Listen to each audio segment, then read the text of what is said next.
Boa noite a você de casa. Quinta-feira já está no ar aqui pela TV Amazônia o quadro Nossos Direitos, já com a presença nos estúdios do advogado Dr. Paulo Hermes para falar nesta quinta-feira de um tema muito polêmico que tem, de certa forma, mexido com a nossa população. São as blitz, as operações de fiscalização, o Código de Trânsito Brasileiro que está sendo aplicado no município, principalmente através dessas operações. Boa noite, Paulo. Um tema polêmico que você traz hoje aqui nos nossos estúdios, né? Olha, Clédio, boa noite ao nosso amigo de casa. Mais uma conversa hoje com você, mais um esclarecimento sobre o que é seu direito, né? Sobre o que se pode, o que se deve, o que não se deve, né? É óbvio que é maravilhoso a gente ver o Estado na rua, o Estado trabalhando, né? Para garantir a segurança do motorista, a segurança dos pedestres, né? E garantir que a lei seja cumprida, né? Porque também não há lógica nenhuma algumas pessoas cumprirem corretamente a lei e outras pessoas passarem a margem dela como se fossem melhor do que as outras que cumprem a lei. O correto, Clédio, é todos nós cumprirmos a lei, fazermos o que estabelece a lei, porque ninguém é melhor que ninguém. E ninguém pode estar acima da lei, todos nós temos que estar em igual condição. O problema é quando é que isso vira um abuso, né? Quando é que vira um abuso de poder? Então é isso que nós temos hoje que conversar, Clédio. Ao falar de fiscalização de trânsito, geralmente quando dói no bolso da população, quando a pessoa sente no bolso, a aplicação dessa lei é quando ela mais se incomoda, quando ela mais fica tensa, enfim. A gente vai começar a falar por retenção, né? A gente sabe que muitos veículos são removidos do local através do guincho, vão para depósitos e lá passa um dia, você tem que pagar taxas. Existe uma diferença, Paulo, entre retenção e remoção? E quando essas situações devem ser aplicadas?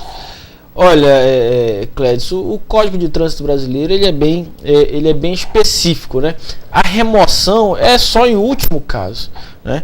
Quando há retenção, quando há uma blitz e você for constatado pelo guarda de trânsito que há alguma irregularidade no veículo ou com o condutor do veículo, e ele para você e autua, ele tem que permitir que se aquele infração for possível de correção na hora, que você corrija, né? Ou seja, se você está trafegando de moto sem capacete, mas você tenha como buscar o capacete na sua casa e vestir o capacete para sair conduzindo a moto, é isso que deve ser feito. O guarda de trânsito deve sim, dentro de um tempo razoável, permitir com que você corrija o erro, né? Se você está sem cinto, que você coloque o cinto.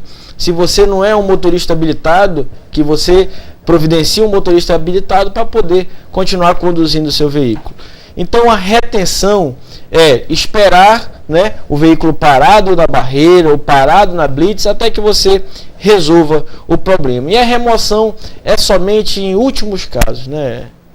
Essa é a diferença básica. Sim. Nem todos os casos são passíveis de remoção. Não, veja bem.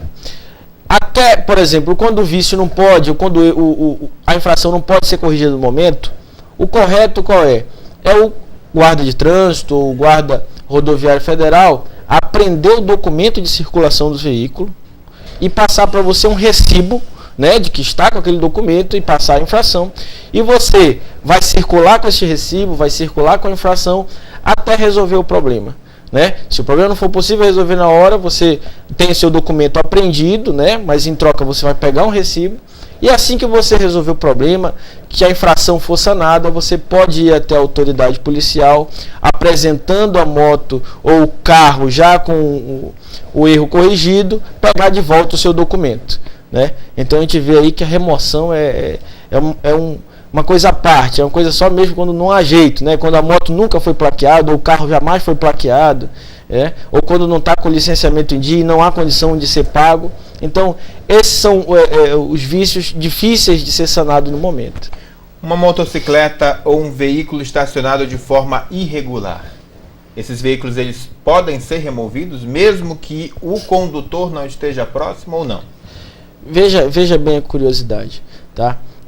Se você está com a moto ou com o carro parado dentro de um local privado, digamos um posto de gasolina, um estacionamento privado na sua casa, esse veículo ele jamais poderá ser removido, tá? Porque para isso você vai precisar, o guarda de trânsito, a autoridade de trânsito, vai precisar de uma ordem judicial para poder entrar nesse local e remover o seu veículo.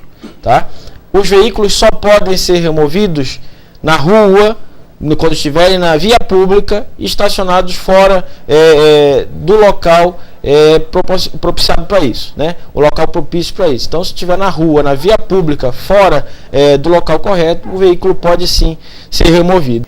Paulo, com essa nova lei de trânsito que diz respeito à questão do consumo de bebidas alcoólicas ao volante, uma lei que é muito mais rígida, que pune com muito mais vigor, com muito mais intensidade os condutores. Caso o motorista seja preso embriagado, o motorista tenha sido parado em uma blitz e tenha se comprovado que ele ingeriu bebida alcoólica. É caso de retenção do veículo, de remoção, qual o procedimento? Veja bem, o veículo vai ficar retido até que venha um condutor sóbrio, um condutor com carteira de motorista para poder levar esse veículo. Tá? Caso não haja essa possibilidade, o veículo poderá ser sim, poderá e deverá ser removido. Paulo, durante a realização de uma blitz, o condutor, se ele for solicitado para parar, para fazer a averiguação no documento pessoal dele ou do veículo, e ele se recusar a parar, se evadir do local, a autoridade de trânsito pode persegui-lo, pode ir atrás dele para fazer a apreensão do veículo? Veja bem, Cleiton, o correto é que o cidadão, quando solicitado pela autoridade de trânsito, pare. Se não tem nada a esconder, se não tem nada de errado, não tem por que evadir-se do local, fugir. O correto é que pare, esclareça, demonstre os documentos que forem solicitados. Mas caso isso aconteça, a polícia militar é que vai atrás dessa pessoa, vai persegui-lo.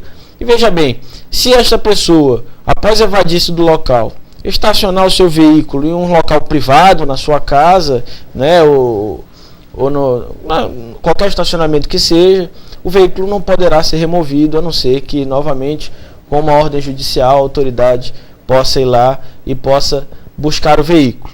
Né? Mas isso não quer dizer que a pessoa não vá ser multada, que a pessoa não vá ter que pagar pelas infrações cometidas. Tem que parar, né? Tem que parar. O correto, você, cidadão de bem, não tem por que não parar. Você deve, quando solicitado, parar para a autoridade de trânsito averiguar seus documentos e averiguar a condição do veículo. Esse é um tema muito complexo que está muito em evidência em Capanema devido às constantes blitz, as constantes operações que estão sendo realizadas nas ruas todos os dias. E a gente sabe que tem muita coisa a ser perguntada, muito questionamento. Você de casa com certeza deve ter ficado aí com alguma dúvida, deve querer fazer alguma pergunta para o Paulo. Qualquer pergunta ou solicitação, Paulo pode procurar, né? O importante, Clédio, é o cidadão saber o que é direito e o que é dever, né? O que é que a autoridade faz que é correto e o que é que a autoridade faz que é abuso, né? Então o cidadão em casa ele tem que ser esclarecido disso, né? Porque constantemente nós vemos os nossos direitos serem violados. Nós temos deveres, nós temos que cumprir a lei, como eu já disse, mas nós também temos que ter nosso direito cumprido e o Estado tem que respeitar o nosso direito. Então, quando há um abuso de autoridade, você, cidadão, não pode deixar com que isso aconteça. Você tem que se manifestar contrário a qualquer situação de abuso.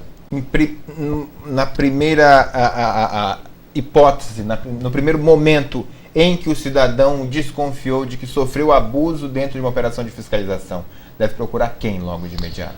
Olha, de imediato ele deve sim procurar a Polícia Civil, fazer um boletim de ocorrência e justificar ali a sua situação pelo que ele passou, porque se for constatado adiante que houve sim um abuso de autoridade, o Estado poderá ressarcir essa pessoa se assim for requerido na Justiça, né? Alguma situação, algum questionamento da semana enviado por algum telespectador, Paulo?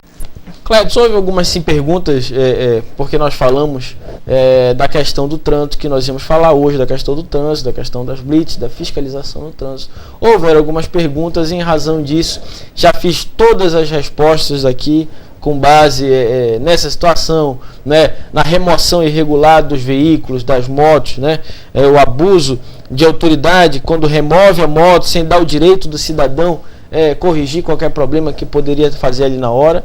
né? Então isso eram os questionamentos principais. Eu fico muito satisfeito de hoje de poder ajudar hoje o meu amigo de casa com as dúvidas em relação ao seu direito no trânsito. Mais uma vez, muito obrigado pela tua participação e por trazer esse tema tão importante e tão polêmico no nosso município.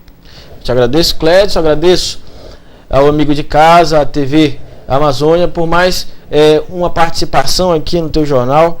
Fico muito feliz de poder trazer o direito das pessoas, mostrar o direito das pessoas, né? A gente vai para um rápido intervalo. Mais uma vez, obrigado. Desculpa te interromper. A gente vai para um rápido intervalo comercial e volta já para o terceiro bloco do Telejornal Notícias 13. Não sai daí que é só um minutinho.